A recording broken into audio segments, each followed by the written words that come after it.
Hi, it's Moo, and tonight I wanted to talk about breaking free from conditioning of the mind and how we might go about doing that. Letting go of the pictures and the stories in your mind. And we all have them.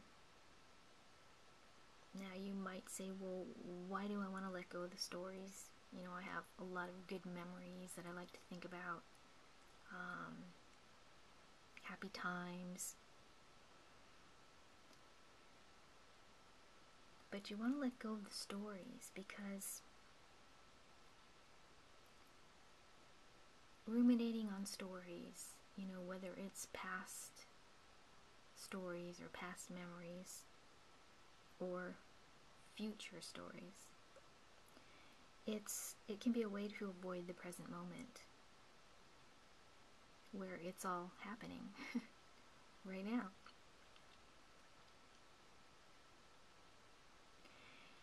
And our mind is a master storyteller. It's really great at filling in blanks. And when it fills in the blanks of our perceptions, a lot of times what it's filling it in with is inaccurate information. It's not even the reality of what we're perceiving. But the mind is great at what it does. So, you know, it's not like it's our enemy or it's negative or anything like that. It's just doing what it was built to do. And thoughts are okay. Any thoughts, all thoughts, they're okay. It's not necessary to think of certain thoughts as unacceptable. They're all acceptable.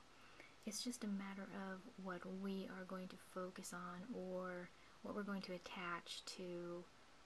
And the point of what I want to talk about is how to let go of the stories. I mentioned that in some other videos that I would talk about it a little bit later. You know, we can hear a lot of people talking about, you know, spiritual concepts, experiences, you know, all the great aspects of becoming self-realized and so on. But when it comes down to it, you know, when I say let go of the stories, that's a concept, and it's, well, okay, how do we do that? Or where do we start? Or how do we do that in the moment? So it's just a matter of first even recognizing that it is just a story, is just a picture in the mind, and acknowledging it as just a story and just pictures in the mind, you know, like a slideshow or a movie. Now, you might be so attached to your stories or a particular story that it seems very real. It seems so real, it doesn't even seem like a story. It seems like reality.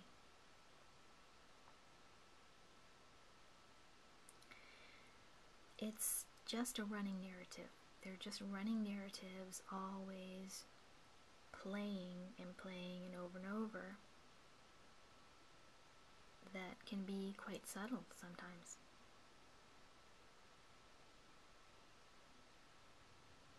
So how do you let the stories go? Well, there are several ways, you know, various ways to do that, various techniques. It's really whatever resonates with you as an individual.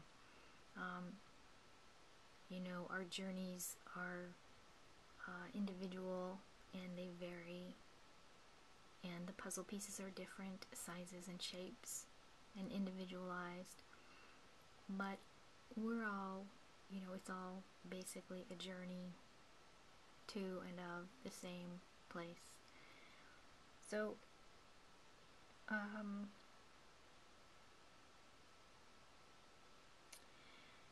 it's not about erasing the mind either. It's not about erasing the stories. It's about letting them go. It's about not attaching to the stories. So I just want to make that clear. You know, we can become fiercely attached to our stories. So it's just loosening the grip on them and letting them go and releasing them, allowing them to be, allowing them to come and go and float by as they wish, just naturally, by not attaching to them and just recognizing the stories for what they are. Just for example, Byron Katie's work, the work is a form of inquiry that works to release us from stories and to recognize that they're not even really true.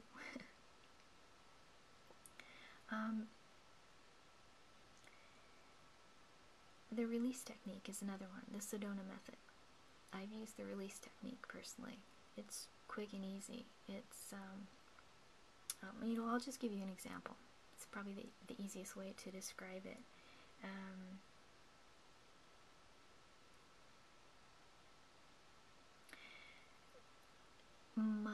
My iPhone went missing. Let's put it that way. It went missing a few days ago. Now, I didn't necessarily think this. I didn't think this, but somebody might almost immediately think or say, oh my God, I cannot live without my iPhone, or I cannot live without my cell phone. No way. Now, if you had that thought, and you caught yourself having that thought, you'd ask yourself, is that even true? Or I'd ask myself, is that even true? And of course it's not true. You will live just fine without your cell phone. You will just go on living just as before you ever had a cell phone. And then what might come up is, but I don't want to live without my cell phone. And I would ask, well, why? Why don't you want to? And you might say, well, I feel more secure carrying a cell phone with me. I feel safer. So then the question would be, could you let go of wanting to be safe? Could you let go of wanting to be secure? And the answer is always yes. Because the fact is, yes, you could let go of wanting to be safe. And yes, you could let go of wanting to be secure. And the more and more you ask that question of yourself, and the more that you answer yes, the lighter you become, the freer you become, the less attached you become to that wanting, whatever that wanting is. In this case, it might be wanting to be safe. And so that's really underneath the fear of misplacing or losing the cell phone. That's kind of it in a nutshell, very quickly. So wanting is a form of resistance. Because paradoxically, wanting actually implies lacking. You know, when we want something, we don't have it. We're resisting having it. You know, if you break it down, that's what it is. So, question your conditioned mind. Question the conditioning when it comes up. Just, you know, question the thoughts. Question the stories. Question the pictures. And then let them go. Because it's really as simple as just deciding to let them go. And that's it. It's just deciding. It's just a choice. It's as simple as that. You know, you've heard it said, change your thinking and you change the world. And that's true, because when you change your thinking, you're changing your world, your perception of the world. Because now you see it differently. Now you perceive it differently. So that's how that works. And so, in essence, your world is changed. The world is changed.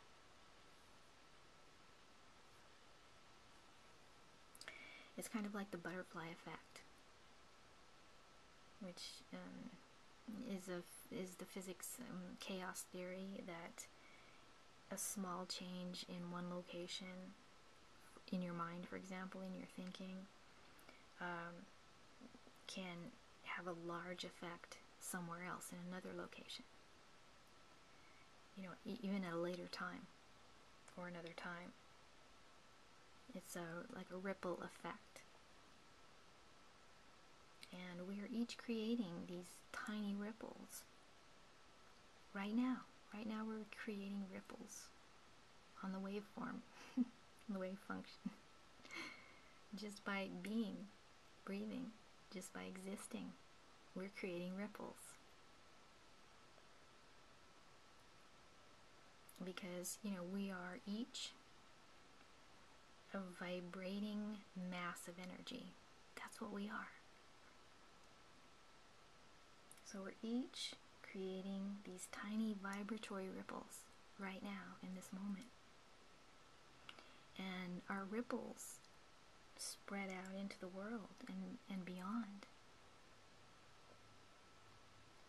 So this is something to remember. If you ever feel too small or insignificant to make a change, to make any kind of change, a change in your life, a change in the world, you're not small and you're not insignificant, because you're doing it right now, just by existing at this moment. And there's nothing insignificant about that.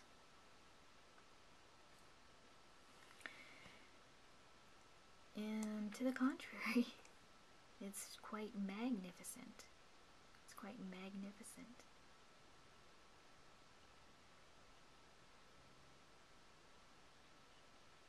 So I'm sure I'll talk a little bit more about this, or a lot more about this in future videos.